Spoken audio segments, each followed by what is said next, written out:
Feel ko at this point, memorize mo na din yung intro ko. This is my last 7 colors, so get ready with me for school. Today, I'll wear something red and white. Before I go to the outfit, this is my no makeup look. Yes, I have makeup on. Pero 5 lang yung ginamit ko. BB cream, blush, lip tint, mascara, and eyeliner. Yun lang 5. Parang fresh lang. Ginanito ko na din yung hair ko kasi mamayang gabi may party and then yung org namin partner ng party. So, I have to be there, blah, blah, blah, blah, blah, blah. Alam ko, iki-curl ko hair ko mamaya. So, nire-reserve ko na yung heat for later. Anyway, for red and white, ito. Red and white siya at the same time. Okay, gets? So, we'll wear this as the top. Tapos, I have one red skirt.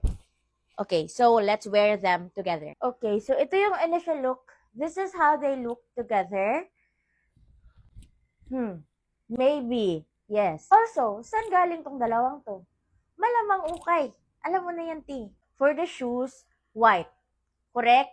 Correct. This is how the fit looks with the shoes. Tapos ito yung bag na gagamitin ko para, alam mo yun, parang gagala lang. Parang hindi school ang pupuntahan. Nag-add lang ako ng earrings, necklace, and then ring. And then this is our final look.